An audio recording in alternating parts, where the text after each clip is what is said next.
Magandang gabi po sa inyong lahat mga kaibigan. Pagpasensyahan nyo na po at ginabi na po ang inyong Lola Rely sa pagbabahagi po ng salita ng Panginoon. Ito po ay karugtong ng ating Bible reading. At nawa po ay nasa maayos lang po kayong kalagayan. At ngayong gabi po ay inaanyayahan ko na naman po kayo na sabayan ako at samahan ako sa pagbabasa ng salita ng ating Panginoon at inaanyayahan ko rin po yung mga nakikinig. Purihin po ang ating Diyos sa mga gising pa sa oras na ito.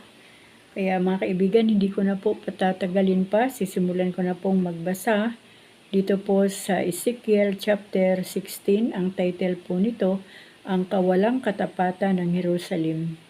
Sinabi pa sa akin ni Yahweh tao, pamukha mo sa Jerusalem ang kanyang kasuklam-suklam na gawain. Sabihin mong ipinasasabi ni Yahweh na kanyang Diyos. Ikaw ay mula sa Kanaan, Amoreo ang iyong ama at Hitiya ang iyong ina.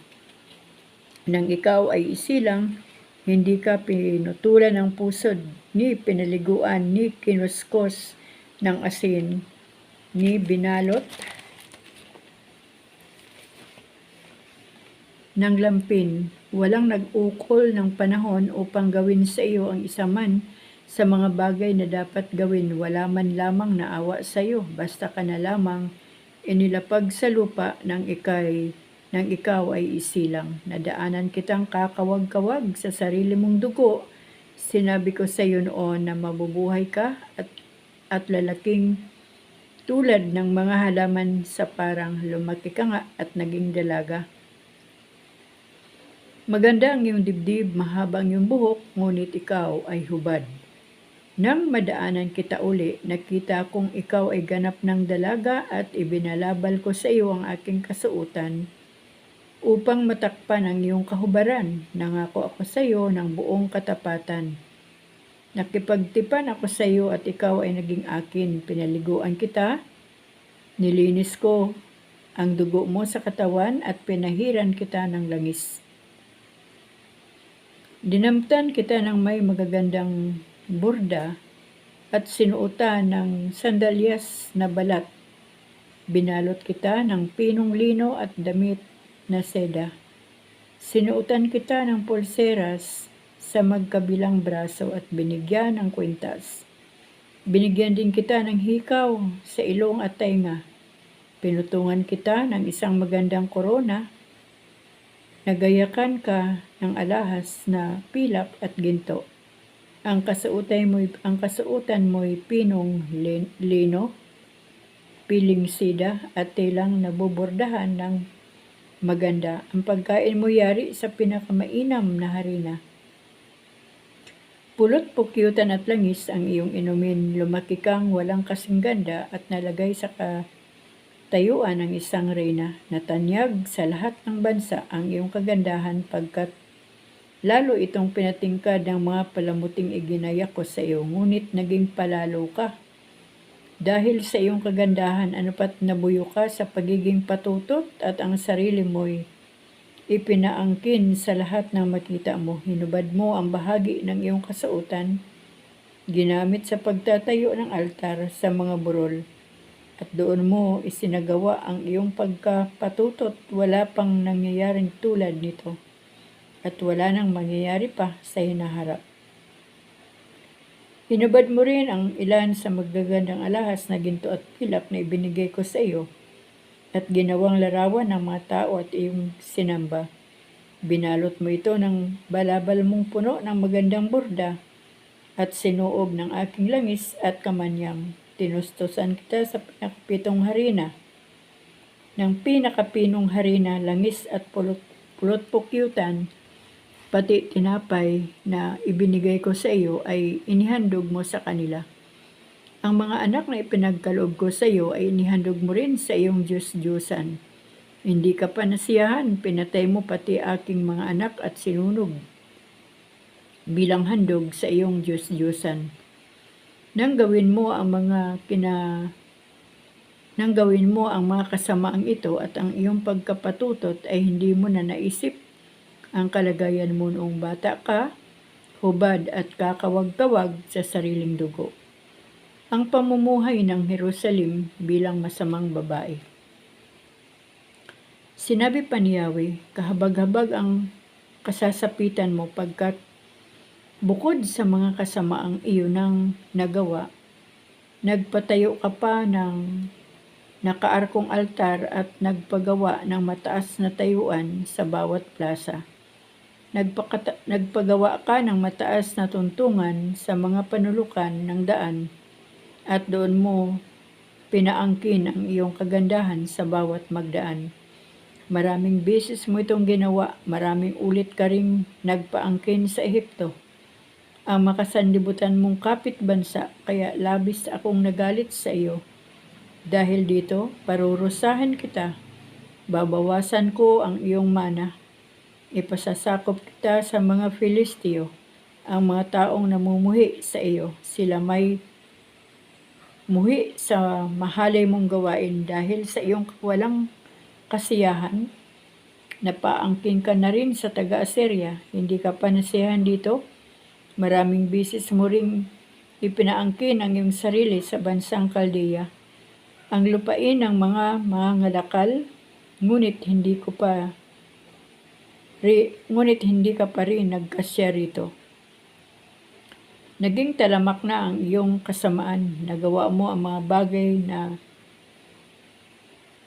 itong angkop lamang gawin ng isang babaeng makapal na ang mukha dahil sa kasamaan. Nagpatayo ka ng nakaarkong altar sa mga panulukan ng daan at ng mataas na tayuan sa bawat plaza. At masahol ka pa sa talagang patutot pagkat kung minsan ikaw pa ang nagbabayad sa umaangkin sa iyong kagandahan. O babaeng mangangalunya, mas gusto mo pang pasiping sa iba kaysa iyong asawa. Ang mga lalaki bumabayad sa mga patutot, ngunit iba ka. Ikaw pa ang bumabayad sa sino mang ibig mong umangkin sa iyo para lamang magawa mo ang iyong pagiging patutot. Kabaliktaran ka ng karaniwang patutot. Hindi ikaw ang hinahanap, ikaw ang naghahanap. Hindi ka magpapaupa, ikaw pa ang umuupa. Balintuna ka nga. Ang hatol ng Diyos Jerusalem, kaya nga, babaeng ubod sama, dinggin mo ang salita ni Yahweh. Ito ang kanyang ipinasasabi.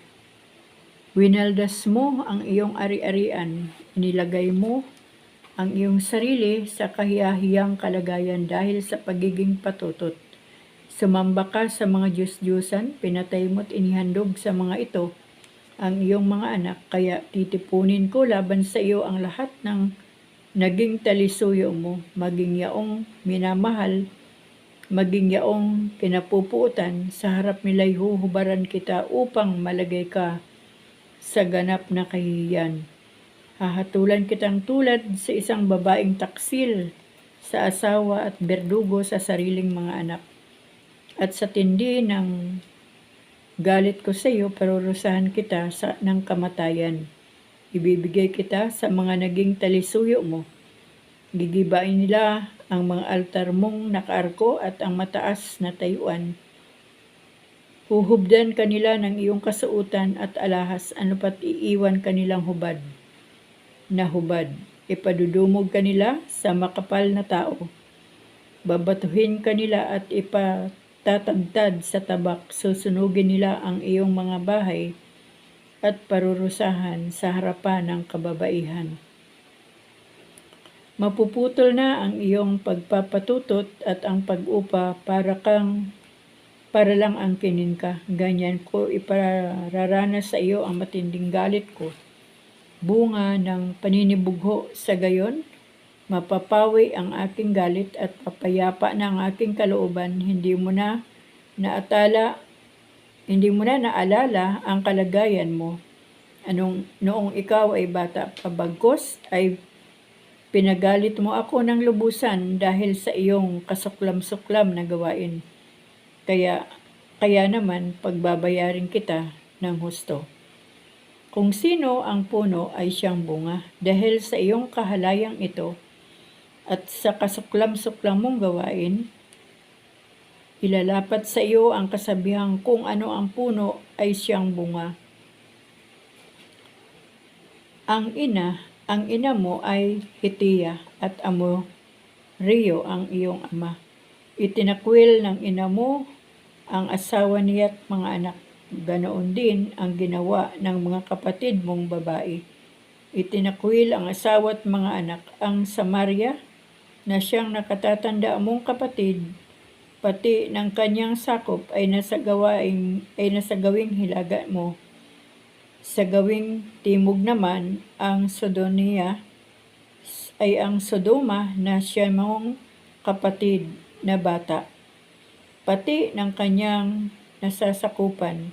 Hindi ka pa nasihang tumulad sa kasamaan ng iyong mga kapatid, mas masama ka kaysa kanila. Buhay ako, sabi ni Yahweh. Ang ginawa mo at ng iyong nasasakupan ay hindi ginawa ng kapatid mong Sodoma at ng sakop nito. Tignan mo ang mga kasalanan lamang ng Sodoma. Siya at ang kanyang mga anak ay may pagmamalaking kayamanan at kasaganaan sa buhay. Ngunit, hindi sila marunong tumulong sa mga nangailangan. Naging palalo sila bukod doon. Gumawa sila ng kasuklam-suklam na mga bagay. Nang makita ko ito, inarusahan ko sila gaya ng iyong nalalaman.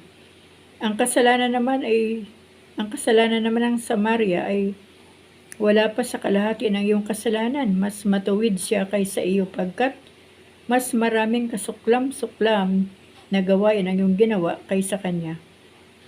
Sa iyo babagsak ang bigat ng kahihiyang akala mo ay nararapat sa iyong mga kapatid pagkat higit nakasuklam-suklam ang iyong gawain, kaya mararanasan mo ang kahihiyan at kadustaan pagkat sa mga ginawa mo'y lumabas pang mas mabuti kaysa iyo ang mga kapatid mo. Babalik sa dati ang Sodoma at ang Samaria. Ibabalik sa dati ang Sodoma at ang Samaria. Ibabalik ko sa dati ang Sodoma at ang mga sakop nito, ganon din ang Samaria at ang kanyang nasasakupan.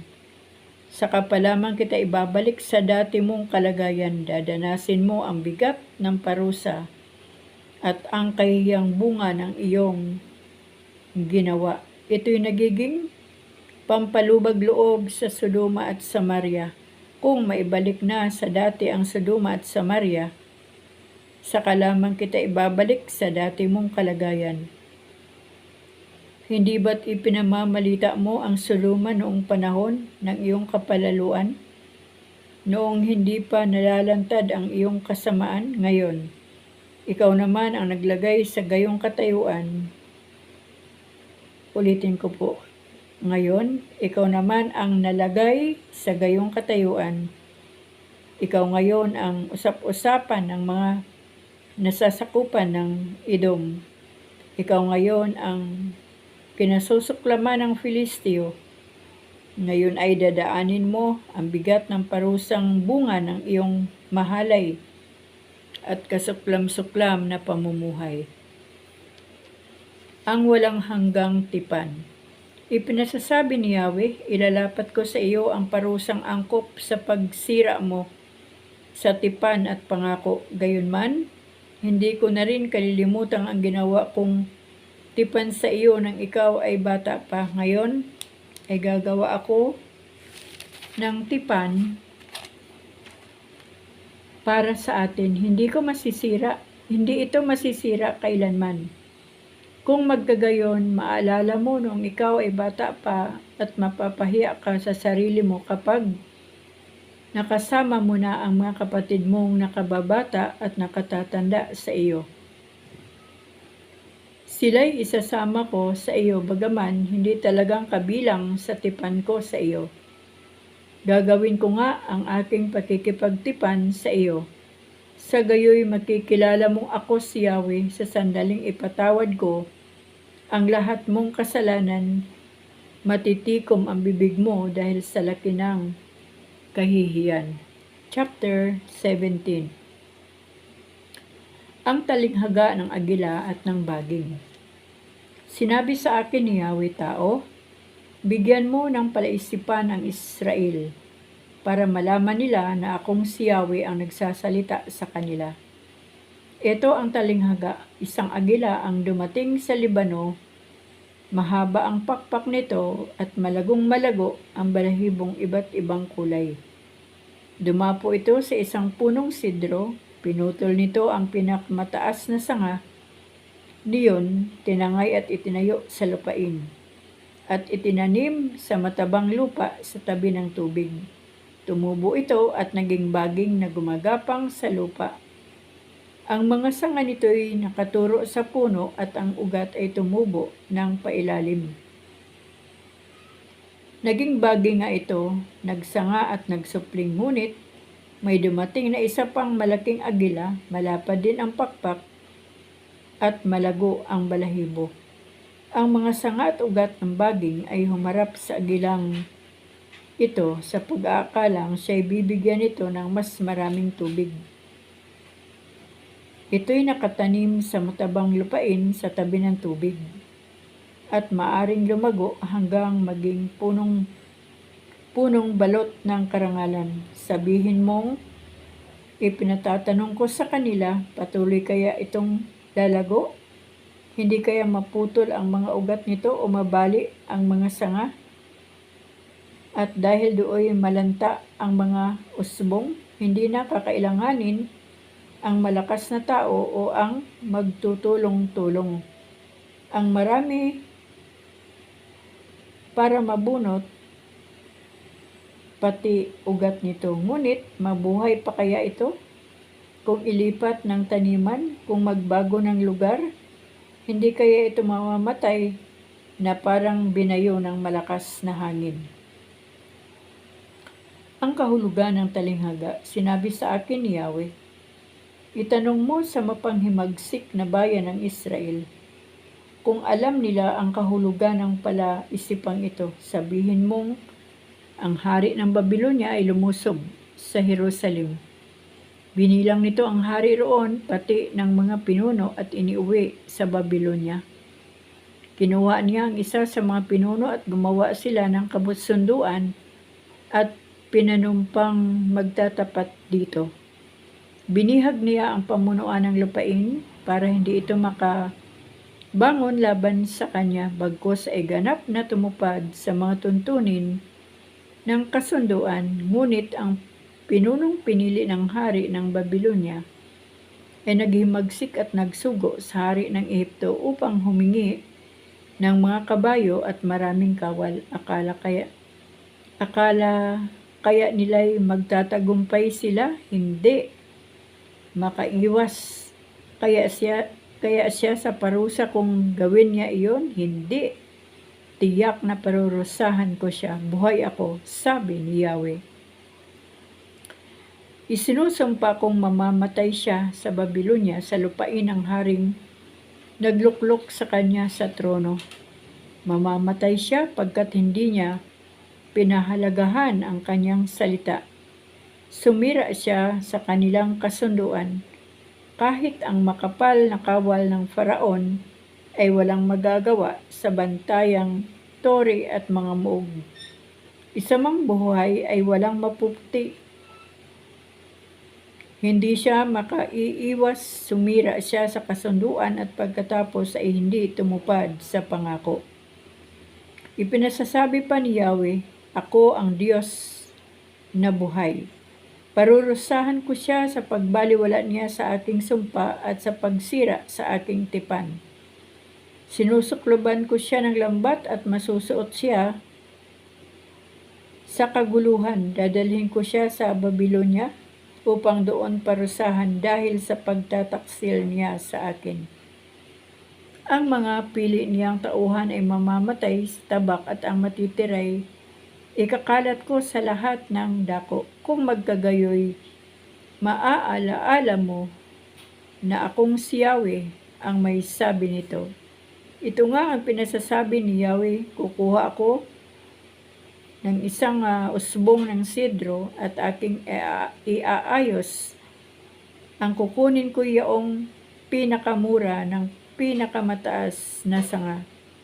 Itatanim ko ito sa isang mataas na bundok sa pinakamainam na bundok ng Israel upang lumago at mamungang mabuti at maging isang kahangahangang sedro. Sa gayon, lahat ng uri ng hayop ay makapaninirahan sa ilalim nito.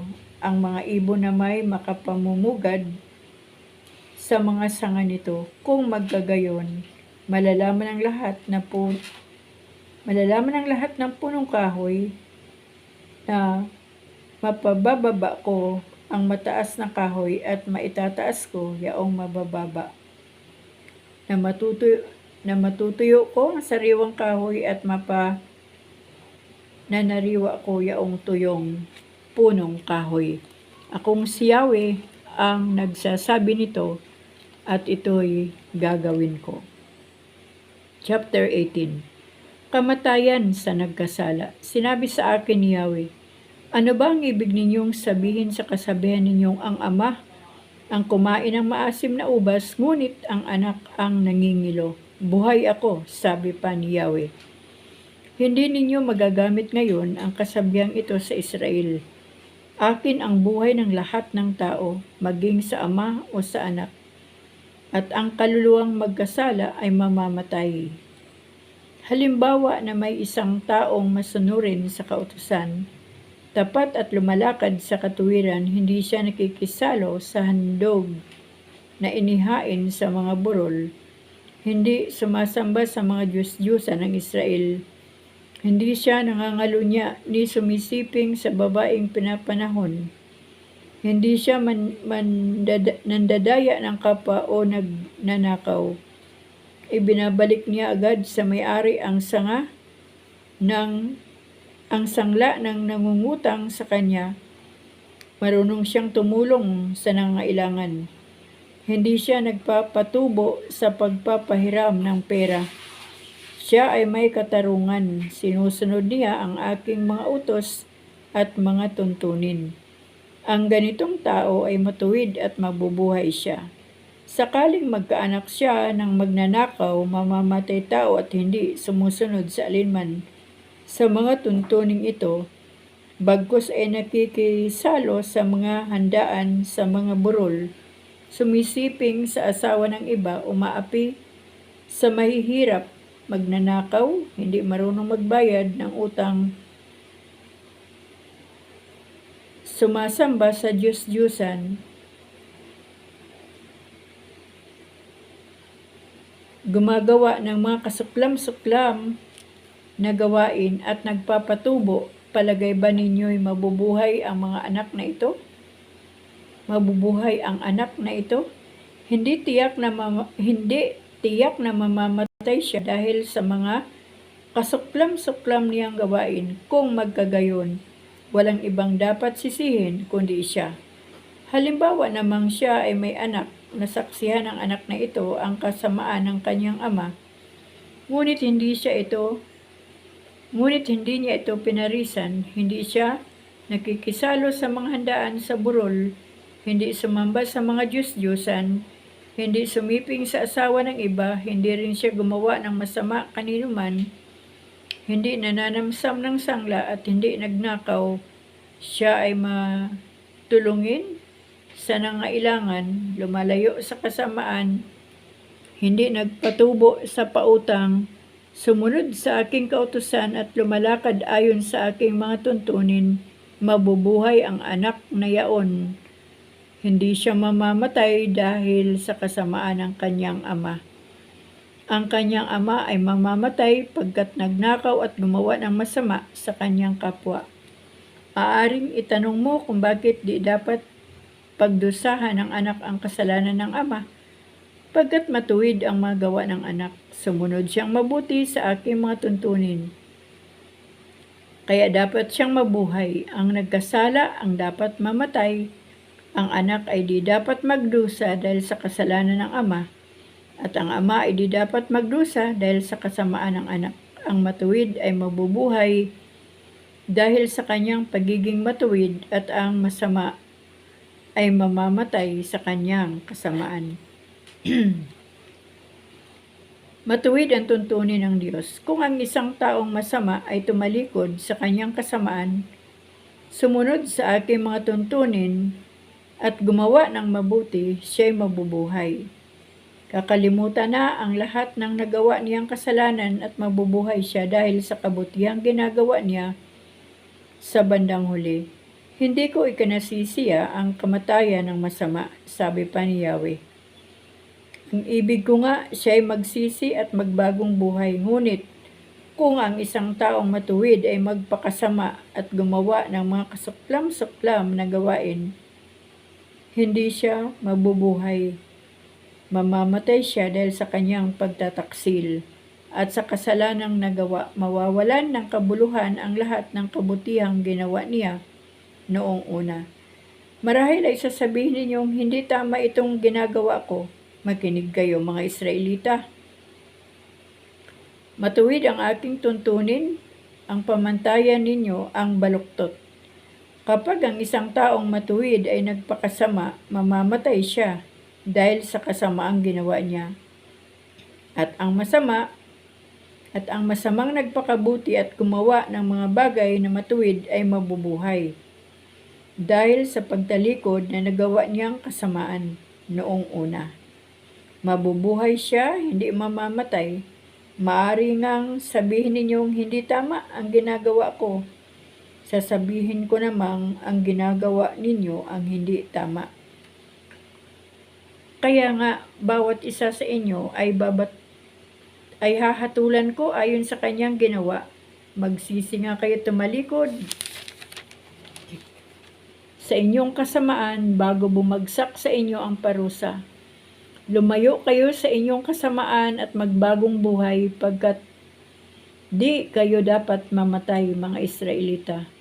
Hindi ko gustong mamatay ang sinuman, kaya magpakabuti na kayo upang mabuhay.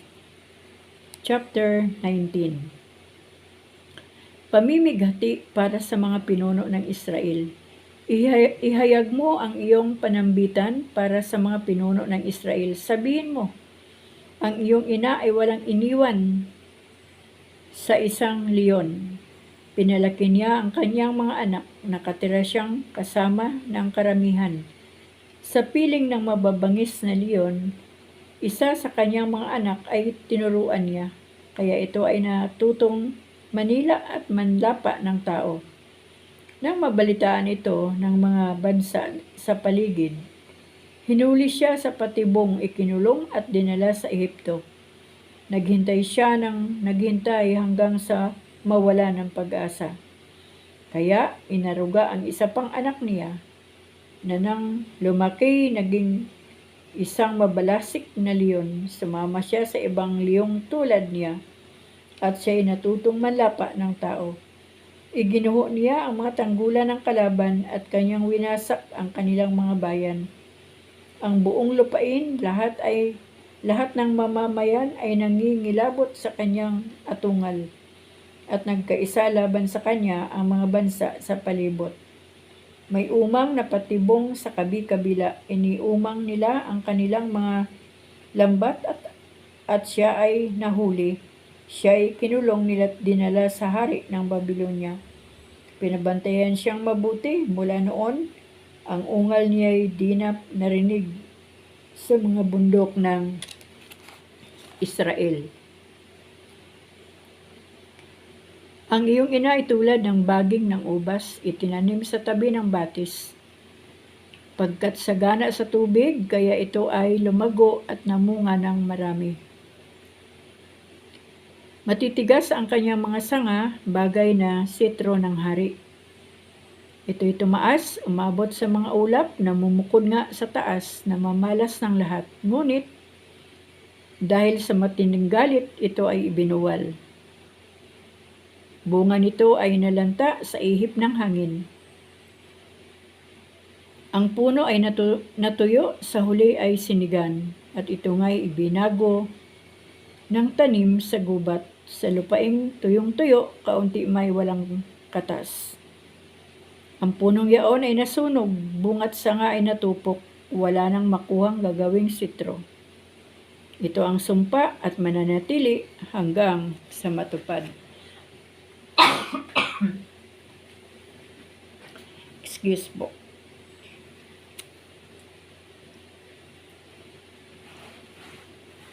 Ang Panginoon po ay napakabuti sa atin pong binasa dito po sa chapter 18, verse 31. Babasahin ko po uli. Lumayo kayo sa inyong kasamaan at magbagong buhay pagkat di kayo dapat mamatay. Mga Israelita, hindi ko gustong mamatay ang sinuman, kaya magpakabuti na kayo upang mabuhay. Hindi po lamang sa mga Israelita nakatuon ang mensaheng ito, mga kaibigan, kundi sa ating lahat bilang mga tao na nilikha ng Diyos. Kaya kung meron pa po tayong mga bagay na ginagawa na hindi po tama sa harapan ng ating Panginoon, may oras pa po na nanawagan ang Diyos na tayo po'y manumbalik sa Kanya, sumunod sa Kanya, upang hindi po natin maranasan ang kamatayan. Dalawang klase lang po ang kamatayan na aking nalaman at naririnig. Ang kamatayang espiritual at ang kamatayang pisikal. Kapag ang isang tao ay namatay at siya ay ligtas, diretso po siya sa kaharian ng ating Panginoon. Ngunit ang isang taong hindi ligtas ay diretso po sa impyerno. Kapag kamatayang espiritual naman, isang tao ito na wala ng Diyos. Kahit kilala man niya ang Diyos o alam niya na may Diyos, pero hindi na siya sumusunod sa Diyos. Wala nang bahid ng pananampalataya ang kanyang buhay. Kaya mga kaibigan, salamat sa Diyos sa kanyang salita. Dahil patuloy po tayong natututo ng tama at nakikita po natin yung kapangyarihan ng salita ng Diyos sa buhay ng isang tao.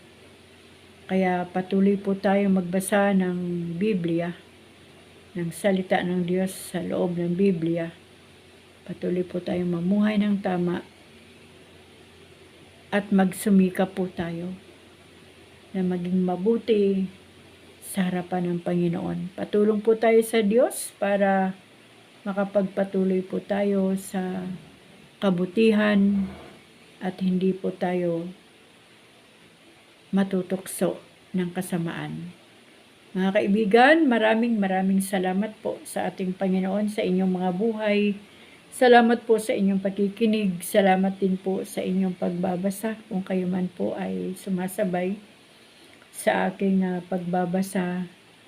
Maraming salamat po sa inyo at patuloy po tayong pagpalain, ingatan ng ating Panginoon. Ganon din ang mga mahal natin sa buhay, ang ating mga sambahayan. At patuloy po tayo sa sinimulan ng Diyos sa buhay natin na pananampalataya sa pangalan po ng ating Panginoong Hesus. Amen.